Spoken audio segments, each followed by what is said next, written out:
Recordando que pueden dejar preguntas en el chat para las personas que ya hablaron y pueden ir respondiendo por ahí también. Vê se está certinho, por favor. Sim. Certo? Tá bom. Só um minuto. Bom, então temos a apresentação de Alan, cefalia, estabilidade orbital retrógrada durante a migração planetária. Isso. Te aviso quando faltar 5 minutos, tá bom? Tá bom, muito obrigado. Então, bom dia, meu nome é Alan, eu sou aluno de graduação da Unesp, de Rio Claro. Esse trabalho foi feito em colaboração junto com o Gabriel Caritá e com a professora Helena, ambos também da Unesp de Rio Claro. E eu vou falar um pouquinho sobre a estabilidade orbital retrógrada durante a migração planetária. Então, a gente sabe que muito provavelmente no início da formação do sistema solar, Júpiter e Saturno estiveram numa configuração de ressonância 2:1, né? Uma configuração transitória. Aí, quando eles estavam migrando, né, até a configuração atual, eles passaram pela ressonância 2:1. E a gente sabe que os asteroides orbitais próxidos de Júpiter são totalmente instáveis quando os planetas estão nessa configuração. Atualmente, mais de 1 milhão de troianos já foram descobertos, porém, nenhum asteroide orbital de Saturno foi detectado ainda. Recentemente teve a descoberta do asteroide retrógrado orbital de Júpiter, o BIZED, né? Isso instigou a gente a pensar que talvez poderiam existir asteroides orbitais retrógrados de Saturno também, né? Então, o objetivo do nosso trabalho foi de estudar a estabilidade dos asteroides retrógrados orbitais, tanto a Júpiter quanto a Saturno, quando os dois planetas estão nessa configuração de ressonância 2:1.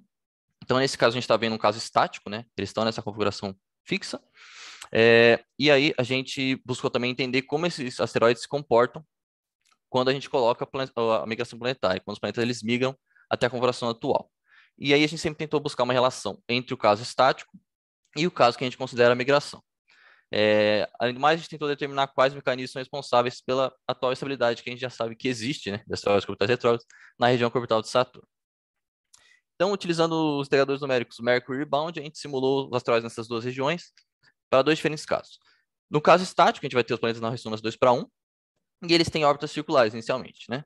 E aí a gente obteve mapas utilizando o Rebound, mapas de tempo de estabilidade. Então, a gente colocou vários asteroides na região e viu se tinha alguma região que... Só um minutinho.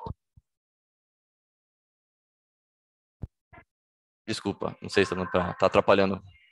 Bom, dessa forma, quando a gente faz isso, a gente consegue obter algumas regiões de estabilidade, né? E ver se realmente existe estabilidade ali. Dessa forma, a gente fez a mesma coisa de forma similar, utilizando o Rebound, e com isso a gente calculou o indicador caótico magno do que o tempo de estabilidade.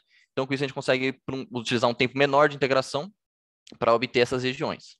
No caso que a gente considera a migração, os planetas vão migrar de uma ressonância próxima da 2:1 até a configuração atual. E aí, quando a gente usa um método de migração que foi descrito em 2, foi escrito pela Malhotra em 1995, né? A gente adicionou essa equação no código do Mercury, então a gente adicionou essa aceleração lá no código, e aí a gente utilizou dois conjuntos de condições iniciais. No caso que a gente considera a migração, os planetas, a interação vai durar 20 milhões de anos, né? E aí, no primeiro conjunto de condições iniciais, os planetas eles partem de órbitas circulares e alcançam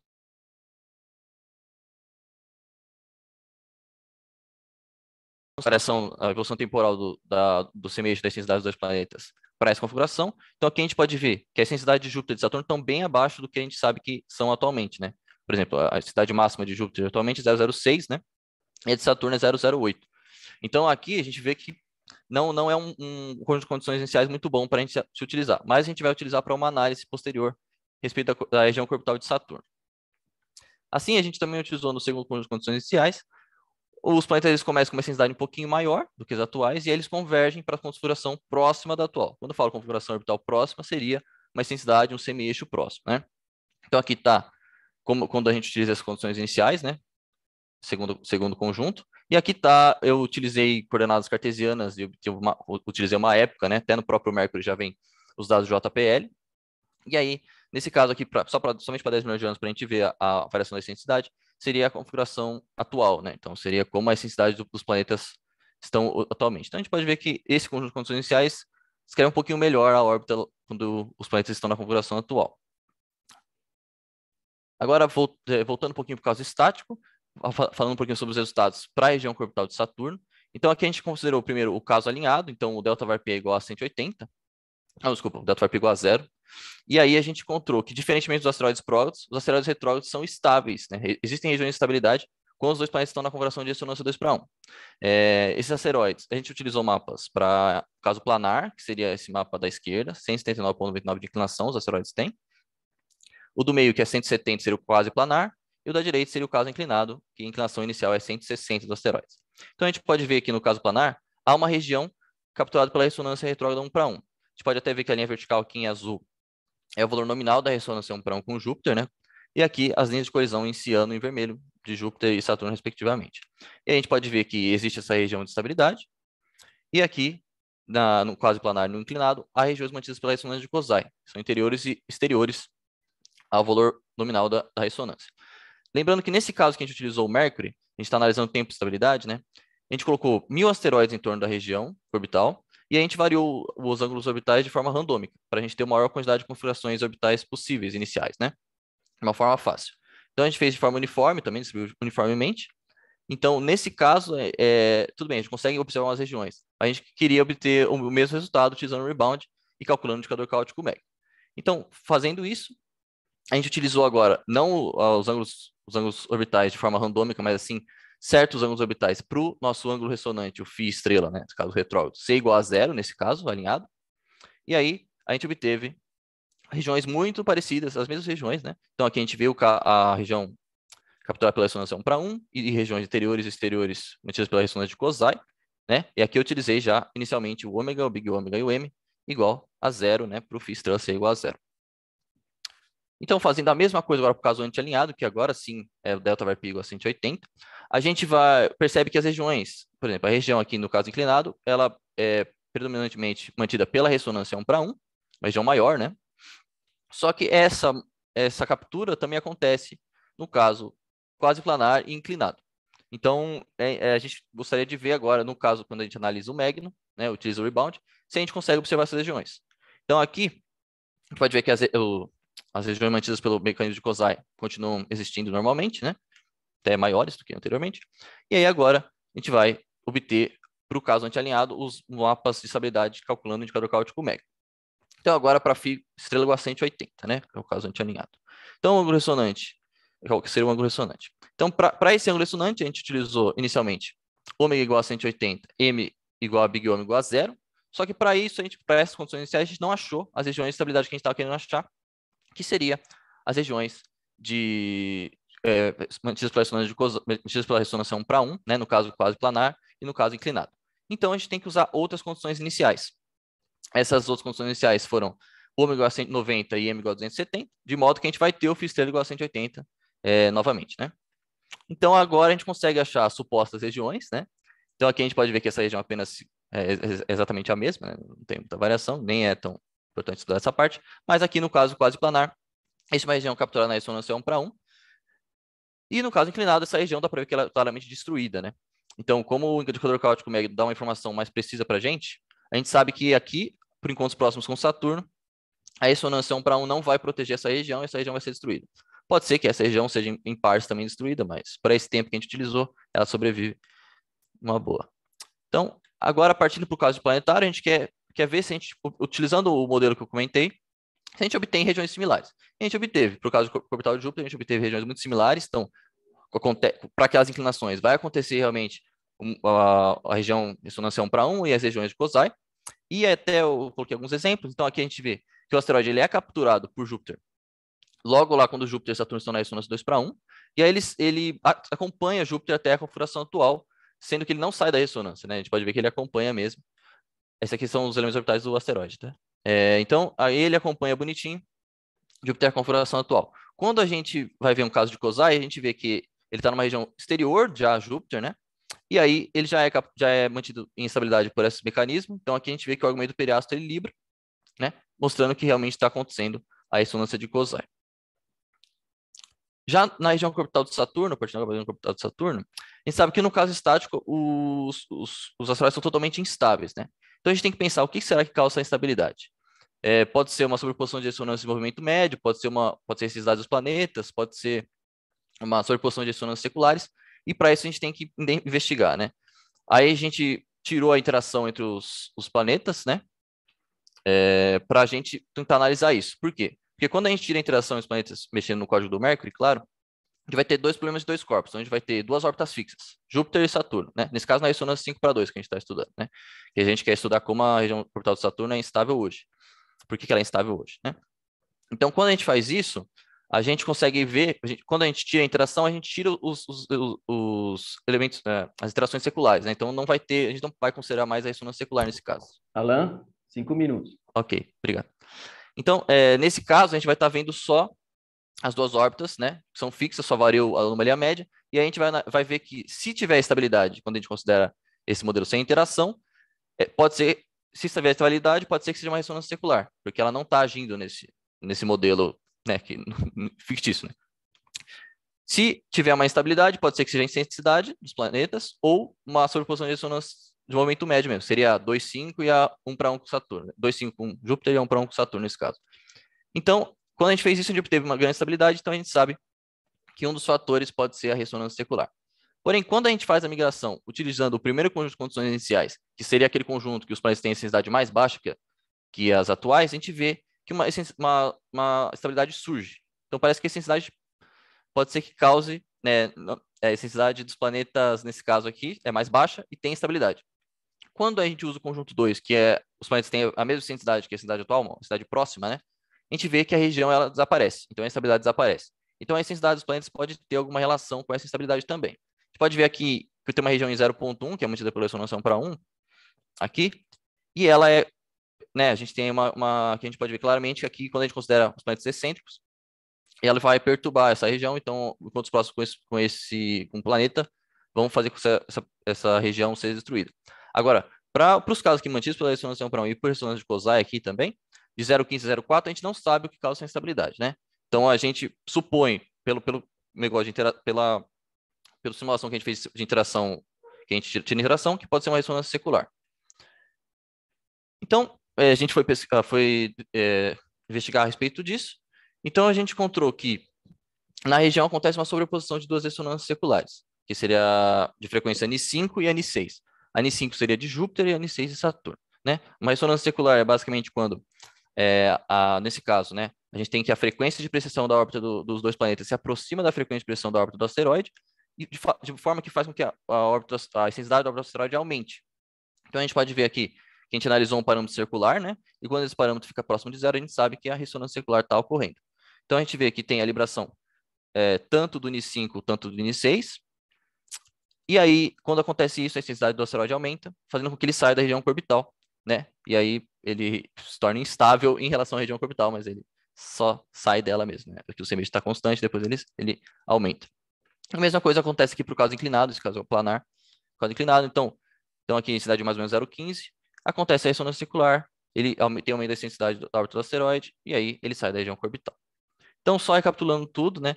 Na região orbital de Júpiter, a gente encontrou estabilidade, diferentemente do caso restauração próximas. Então, os asteroides orbitais de Júpiter e retrógrado são estáveis quando Júpiter e Saturno estão na configuração 2:1, né? Tem regiões de estabilidade. E essas regiões foram similarmente observadas quando a gente considera a migração planetária até a configuração atual. Já no caso da região orbital de Saturno, a gente obteve total instabilidade no caso estático. E a gente percebeu que a excentricidade, quando a gente utilizou o primeiro conjunto de condições iniciais, a gente viu estabilidade, mas quando a gente utilizou o segundo conjunto, essa estabilidade desapareceu. Então, a gente observou que a excentricidade dos planetas tem um fator determinante para essa instabilidade. Porém, não é só isso, né? A gente sabe que tanto a excentricidade dos planetas como a sobreposição de ressonâncias circulares são as principais causas da instabilidade que a gente observa na região. Então, é um modelo simples de migração, né? A gente tinha feito o caso estático antes, a gente adicionou a parte de migração simplesmente para a gente conseguir ver se esses resultados seriam similares quando a gente considerasse a migração. Então, é basicamente isso. Aqui estão as referências. Muito obrigado pelo espaço. Muchas gracias, Alan. Bueno, tenemos tiempo para algunas preguntas. Por ahora no hay preguntas en el chat. Si alguien quiere manifestarse verbalmente, también puede hacerlo levantando la mano. Yo aprovecho para hacer una pregunta. Alan, não ficou claro para mim se você usou o modelo incluindo os 4 planetas gigantes ou só Júpiter e Saturno. Ah, certo. Então, a gente utilizou só Júpiter e Saturno mesmo nesse modelo. É só os dois. Porque até as frequências seculares que a gente utilizou, né? foi nas frequências que são calculadas só com Júpiter e Saturno. Então, foi só os dois planetas mesmo. E aproveitar para fazer outra pergunta, por que que você usou dois integradores numéricos em lugar de um só?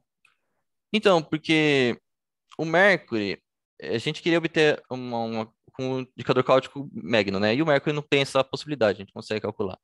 E aí, como quando a gente tinha obtido os mapas com o Mercury variando os elementos orbitais randomicamente, a gente quis obter utilizando já uma relação com ângulo ressonante. Aí a gente utilizou o Rebound até por tempo de computação, assim, que seria mais rápido utilizando o indicador caótico Magnum do que o Mercury. Foi mais por causa disso mesmo. ¿Tenemos tiempo para alguna otra pregunta? Sí, tenemos una pregunta aquí en el chat. ¿Es posible que estos objetos fuesen capturados cuando aún había gas en la nebulosa solar primitiva, suponiendo que existían objetos en órbitas prógradas?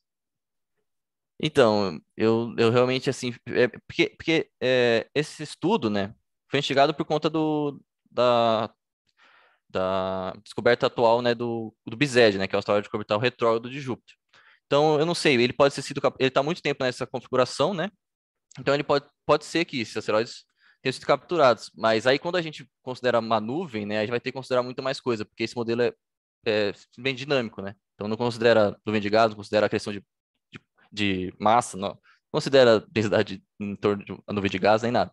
Então eu não sei, né, eu acho que se for pensar em relação ao BIZED, pode ser que ele tenha sido capturado há muito tempo atrás e tenha acompanhado o planeta durante a migração, pelo menos foi isso que a gente observou, né? Bien. Gracias, Octavio, por la pregunta. Si no Legal. tenemos más preguntas, agradecemos, Alan. Muito obrigado. Muito obrigado, Adam. Deixa eu sair aqui. Listo. Ahí. Dando secuencia entonces a la sesión 5, tenemos la charla de Plícida Arcoverde. Plícida, Sim, pode compartilhar sua tela. sim, posso. Deixa eu. Consegue ver? Sim. Então, Plícida, temos então o que curva de fase pode nos dizer sobre a origem dos néus. Plícida, eu te aviso quando faltar 5 minutos. Tá certo. Bom dia a todos, né? Sou Plícida, aluno do doutorado do Observatório Nacional, e hoje a minha apresentação é intitulada O que curva de fase pode nos dizer sobre a origem dos néus. Os néus, né, que estão representados nesse gráfico aí com esses pontos vermelhos mais ao centro, né, seguido do cinturão principal em verde, são objetos que têm uma taxa de descoberta anual crescente, né, da ordem de 2.400 objetos ao ano, né, desde há 2 anos, e com mais de 28 mil objetos já conhecidos. Então, sendo esses objetos uma população transiente, né, eles vêm de algum lugar e vão para algum lugar, e majoritariamente vindo do cinturão principal, interno, né? Então, estudar essa população nos diz um pouco mais a respeito de suas origens e o que leva a esses mecanismos de transporte, né? Então, o nosso trabalho é o estudo da característica física desses objetos a partir de curvas de fase, né? Então, as curvas de fase é o estudo do espalhamento da luz de acordo com propriedades superficiais de objetos sem atmosfera, né? Então, nas curvas de fase analisamos a variação do brilho de acordo com o ângulo de fase solar, né? E vemos que, realizando um gráfico da variação desse brilho com o ângulo de fase, nós temos um comportamento não linear em ângulos de fase próximos de zero, que isso se dá devido a propriedades superficiais dos objetos, né? Como regolitos presentes na sua superfície e propriedades de espalhamentos da luz, como propriedades ópticas e estruturais intrínsecas do objeto específico. As curvas de fase, elas seguem um modelo adotado pela IAU, né, para suas análises, que são os modelos propostos. O modelo proposto por Moinone e colaboradores 2010 e Pentila e colaboradores 2016, que é o modelo de 3 parâmetros, que é o H, G1 e G2, que o H é a magnitude absoluta do objeto, que está relacionado com o brilho intrínseco do asteroide, E o G1 e G2 são as inclinações da curva, que tem relação com a composição superficial do asteroide. Então, essa inclinação ela varia de acordo com o diâmetro do objeto, do que ele é composto, a superfície e seu albedo. Como a gente pode ver aqui, tem um exemplo de uma curva de fase de um objeto nosso, né, em que nós temos uma boa cobertura, né, de ângulo de fase de próximos de zero até mais de 35, e principalmente na região do efeito de oposição. Então, isso nos possibilita ter melhores parâmetros, né, parâmetros mais precisos e com um erro do ajuste pequeno. Então, nos dá informações mais precisas da curva de fase, quando temos uma boa cobertura e uma boa cobertura na região do efeito de oposição, principalmente. Então, os objetivos desse trabalho é obter informações de características físicas de NEO, principalmente a partir de curvas de fase, né? E realizar uma análise comparativa com objetos de cinturão principal, com o intuito de estabelecer relações, né? Possíveis relações entre eles. Então, nós, ao longo desse trabalho, determinamos 26 curvas de fase, né, de NEOs, todas corrigidas pelo efeito da curva de luz rotacional, o que minimiza as dispersões dos pontos e nos dá ajustes mais precisos, né? Como exemplo, eu trouxe algumas curvas de fase aqui, e que nós vemos que temos uma boa cobertura, apesar de algumas curvas, como a 2002, LJ3 e 2000 NG11, tem erros significativos nos seus pontos, mas o fato de ter uma boa cobertura de ângulo de fase e informações perto do efeito de oposição nos possibilita um ajuste mais preciso, com erro pequeno, né? E a correção pela curva de luz rotacional minimiza a dispersão desses pontos, né? Então, a partir da determinação das curvas de fase, nós realizamos uma análise comparativa entre os NEOs e objetos de cinturão principal, a partir da correlação entre os parâmetros de inclinação da curva, né, que é o G1 e o G2. Então, aqui nós temos um gráfico explicando um pouco do gráfico, né? Nós temos que os círculos coloridos são 93 objetos de cinturão principal utilizados por Shevchenko no seu trabalho de Shevchenko Colaboradores de 2016. E esses objetos eles possuem taxonomia, albedo bem determinados e curvas de fase bem determinadas com erros bem pequenos. Então, ele vê que, analisando esses objetos a partir dos parâmetros de inclinação, ele encontra regiões preferenciais no espaço de fase G1 e G2, de acordo com a classe taxonômica de cada objeto, né, e o albedo, consequentemente. Então, nós colocamos aqui os nossos NEOs, que estão representados com as formas brancas, né, círculos e formas brancas, e vemos que eles se comportam dentro dessa correlação, né, seguindo a correlação dos objetos de Shevchenko, do trabalho de Shevchenko, né. Mas alguns objetos, como esses, por exemplo, eles caem, esses NEOs aqui, eles caem fora da região de correlação, né. Isso é um pouco interessante de se analisar para saber o porquê que isso está acontecendo, né. Então, no intuito de entender melhor a respeito dessa correlação e poder inferir, né, parâmetros de características físicas a partir da correlação do espaço de fase G1 e G2, nós utilizamos outras bases de dados para fazer essa análise também, né, que no caso utilizamos a base de dados Asteroid Absolute Magnitude and Slope, que é uma base de dados de curvas de fase desenvolvidas por Ozewich Colaboradores de 2011 e Muinonen Colaboradores de 2010. Então, esse catálogo, nós tomamos dados de objetos do cinturão principal, que possuem curvas de fase determinadas, né, num ajuste de 3 parâmetros, e nós dividimos em 2 etapas. Primeiro, tomamos todos os objetos desse catálogo que possuíam também taxonomia determinada, né, algumas classes taxonômicas, e em segundo momento, uma análise dos objetos que possuem albedos determinado a partir da base de dados da NEOWISE. Então, aqui são os objetos da base de dados o AMS, né, que é de curvas de fase, que possuem taxonomias determinadas. Nós escolhemos essas taxonomias porque foram as classes taxonômicas que possuíam o maior número de objetos para fazermos a nossa análise, né? Totalizando aqui mais de 27 mil objetos analisados. Então, nós colocamos esses objetos, dividimos esses objetos a partir das classes taxonômicas no espaço de fase e fizemos também uma análise de um fit linear, né, deles, para ver como é que se comporta, né, esse ajuste linear em cima dos objetos. E vemos que para objetos que possuem albedos maiores, né, como o tipo V, eles possuem um valor numérico da inclinação menor, enquanto objetos tipo C eles possuem um valor numérico da inclinação maior. Vemos também que alguns objetos eles se comportam como os nossos NEOs vistos anteriormente, né, fora da correlação esperada, mais ao centro, né, no espaço de fase e no G2.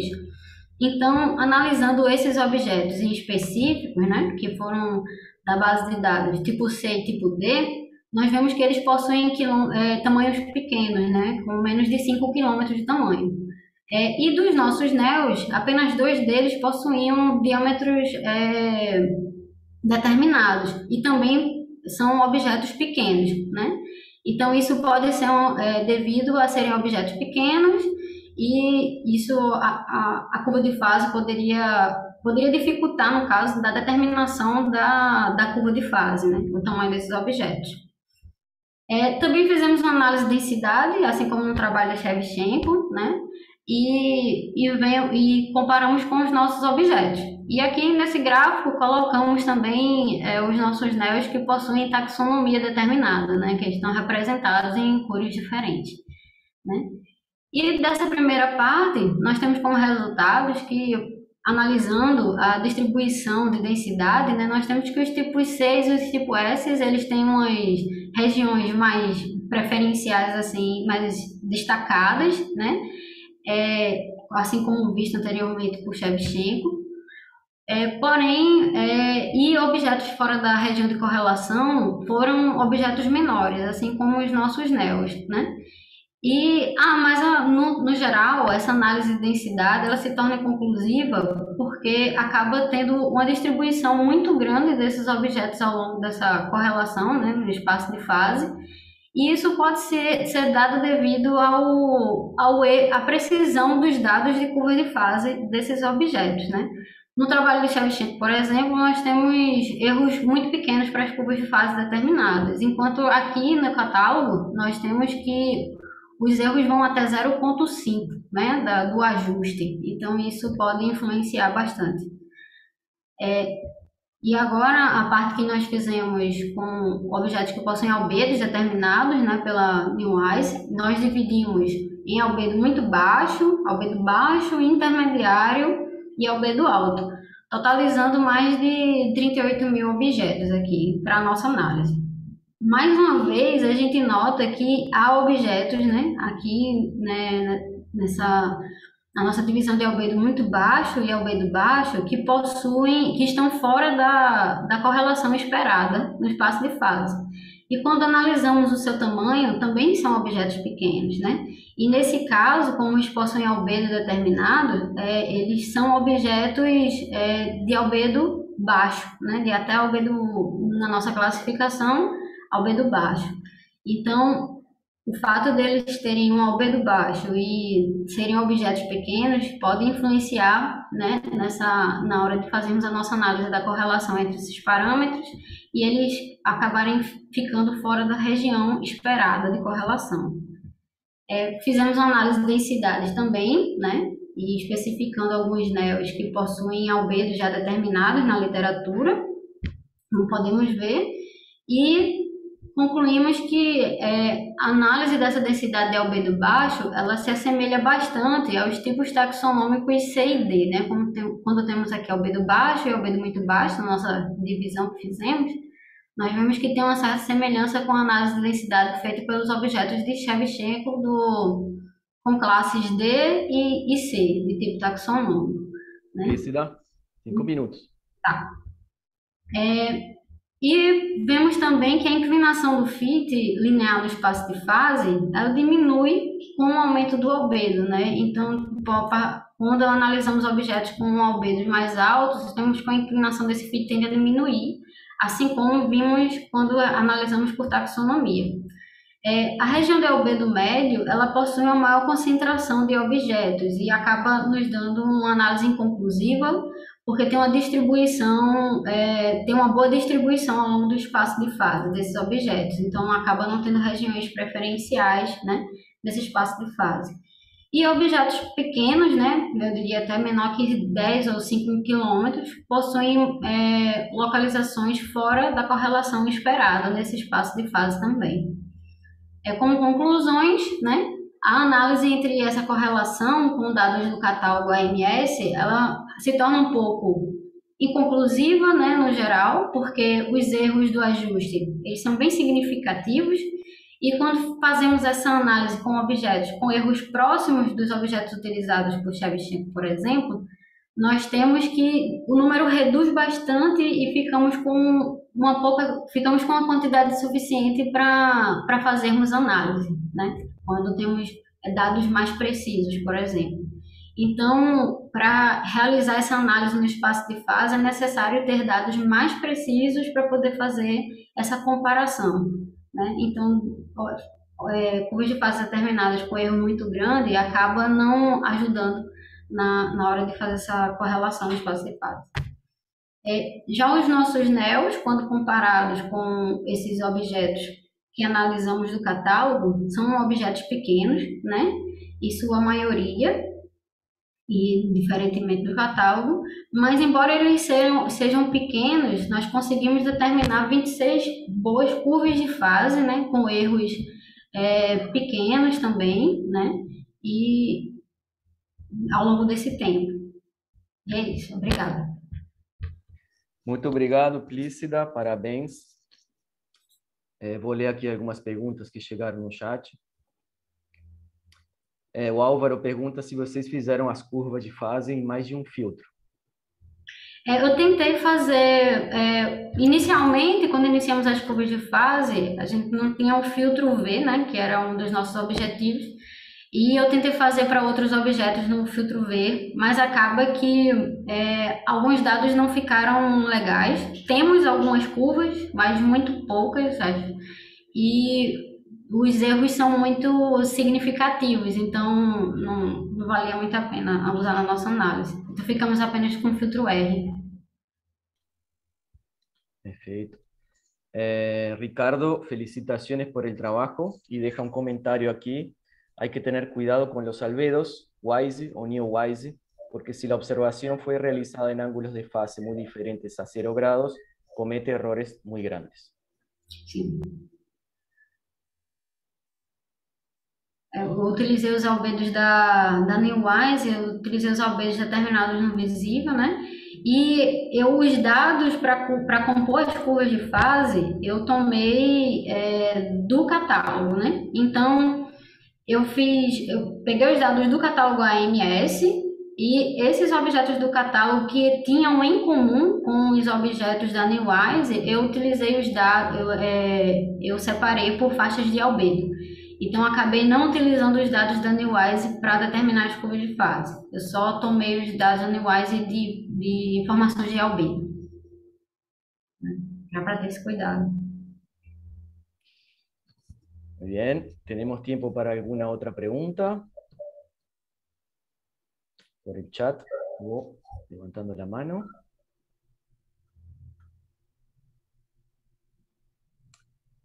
Bueno, mientras no aparece ninguna pregunta... Adrián. Sí, Álvaro. Aprovecho, já que necessitei tempo. Plícida, só a última. Qual é o efeito do impacto das barras de erro naqueles gráficos dados G1, G2 que você colocou, alguns desses ali? Que eu coloquei onde? Mais para cima, que você colocou aqueles... por exemplo, esse ali. Qual o impacto das barras de erro dos seus objetos no gráfico? Assim, dos meus objetos, nós percebemos que eles acabam, de toda forma, caindo dentro da região de correlação, né? Como vemos esses daqui, que são os analisados que acabam ficando fora dessa região sem a barra de erro, né? Mas vemos que, justamente, eles estão fora por eles serem objetos pequenos, né?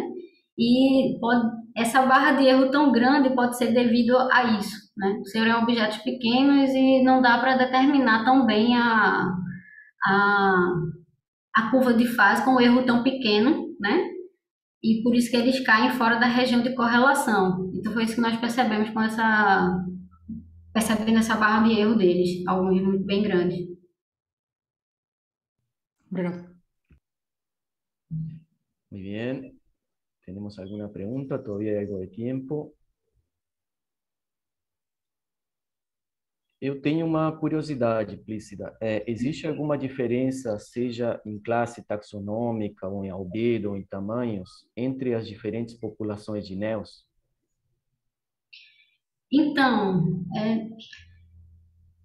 seja em tamanho, as populações, na nossa análise, nós temos, conseguimos observar apenas objetos do tipo Amor e do tipo Apolo, né?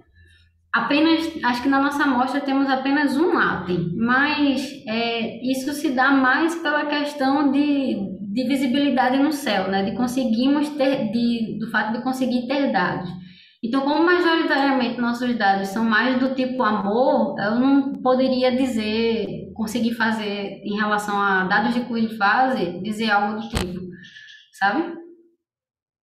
Perfeito, uma curiosidade mesmo.